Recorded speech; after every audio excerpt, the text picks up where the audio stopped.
Olá pessoal, Márcio Coach aqui, hoje dia 25 de fevereiro de 2025 e vamos então aqui para uma matéria do Metrópolis que diz o seguinte: Elon Musk discute sanções a Alexandre de Moraes. E Elon Musk foi no X e perguntou para todo mundo: Alexandre de Moraes tem bens nos Estados Unidos? E as respostas foram surpreendentes, meus amigos, e você não pode perder aquilo que está escrito aqui no Metrópolis.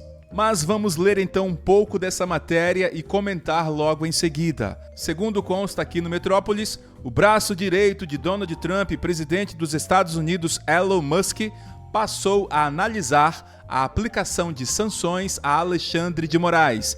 Na rede social X, da qual é dono, o empresário perguntou a internautas se o ministro do STF possui bens em solo norte-americano. E aqui está o post de Elon Musk. Mas o que surpreendeu Elon Musk foi a resposta de Paulo Figueiredo. Mas o que disse Paulo Figueiredo? Ele disse o seguinte: ele, Alexandre de Moraes, não precisa ter propriedade nos Estados Unidos, uma vez que ele seja incluído na lista SND do Escritório de Controle de Ativos Estrangeiros. Todas as instituições financeiras imediatamente fecham a conta bancária dele, inclusive no Brasil, para que não sejam alvo de sanções secundárias. O presidente Trump pode fazer isso a qualquer momento, a seu critério, através da Lei Magnitsky.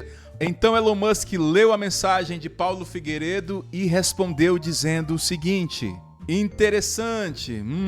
Mas meus amigos, antes de avançarmos, o que é então a Lei Magnitsky, para que você fique por dentro do que pode acontecer com Alexandre de Moraes a partir da aplicação dessa lei. E sobre isso, o professor Olavo de Carvalho disse o seguinte: a Lei Magnitsky é a maior ou única esperança de um Brasil livre de comunolarápios. Eu vou repetir: a Lei Magnitsky, essa lei que nós estamos falando, é a maior ou única esperança de um Brasil livre de comunolarápios. Mas, meus amigos, qual o alcance da Lei Magnitsky? E eu vou falar um pouco sobre isso. Eu fiz uma pesquisa aqui no Gemini e ele me disse o seguinte a respeito dos indivíduos e entidades estrangeiras alcançadas como alvos de sanção. E o primeiro ponto é aqui: envolvidos em violações graves de direitos humanos. Dentre estes, tortura, tratamento cruel, desumano ou degradante e também detenção ou prisão arbitrária prolongada. Você conhece alguém no Brasil que foi detido ou preso arbitrariamente? Então a Lei Magnitsky vai ser aplicada. Então, se alguém está envolvido em violações graves de direitos humanos, a Lei Magnitsky pode ser aplicada. Aí, pessoal, eu estava aqui muito preocupado com a situação de Moraes. Não que ele tenha incorrido em alguma dessas violações, mas eu perguntei quais são então os mecanismos de sanção e o que pode acontecer quando alguém supostamente comete violações de direitos humanos. Aí veio esse quadrinho aqui dizendo o seguinte: mecanismos de sanção.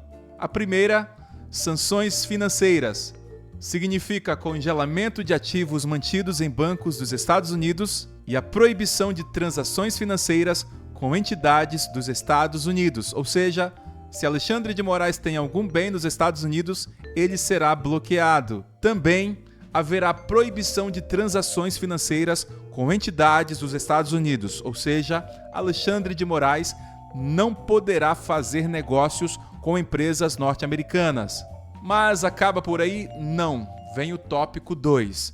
Restrições de visto e imigração, ou seja, proibição de entrada nos Estados Unidos. Alexandre de Moraes, caso incida nessa lei, será proibido de ver o Mickey e também terá seu visto revogado. Mas acaba por aí? Não. Aí vem sanções reputacionais, que significa a divulgação pública dos nomes dos sancionados, ou seja, o nome de Alexandre de Moraes será divulgado praticamente no mundo todo. Mas por que é feito isso? E aqui está o impacto esperado: a dissuasão de futuras violações de direitos humanos e atos de corrupção, e também, meus amigos, a promoção da responsabilidade e do Estado de Direito em nível global. Para quem gosta de democracia, com certeza Alexandre de Moraes receberá isso aqui de bom grado. Também, meus amigos, no dia de ontem, Elon Musk interagiu com outra postagem na qual Naufal questiona se Moraes teria tirado o dinheiro dele nos Estados Unidos. E você acha que o bilionário ficou calado? Claro que não. Ele respondeu o seguinte: parece que ele está tentando esconder seus ativos. Além disso, para piorar a situação de Moraes, um deputado norte-americano pediu sanções a ele. E esse deputado é Rick McCormick. E Rick pediu a Donald Trump que imponha sanções econômicas contra o ministro Alexandre de Moraes. Meus amigos, não podemos nos esquecer que um dia Elon Musk postou essa foto dizendo que um dia ela se tornaria realidade. E agora a gente fica se perguntando, parece que ele estava prevendo tudo isso ou parece até mesmo que ele já sabia de tudo isso e ficou calado, apenas esperando o momento certo para agir. E parece que Elon Musk começou a agir porque, como vimos, ele começa a perguntar se Moraes tem bens nos Estados Unidos e que também parece que Alexandre de Moraes está tentando esconder seus ativos. Mas com uma resposta de Paulo Figueiredo, Elon Musk teve conhecimento de que ele não precisa ter propriedade nos Estados Unidos para ser sancionado, uma vez que a Lei Magnitsky pode ser aplicada contra Alexandre de Moraes e assim incluir Alexandre de Moraes na lista SND, o que significaria, ao menos em tese, a pena de morte financeira do ministro Alexandre de Moraes. Eu também fiz mais duas perguntas para o Gemini. A primeira foi: a Lei Magnitsky aplica-se a juízes que censuram pessoas nas redes sociais? E ela me respondeu o seguinte: se a censura for considerada uma violação grave dos direitos humanos, como a liberdade de expressão, ela pode se enquadrar nos critérios da Lei Magnitsky.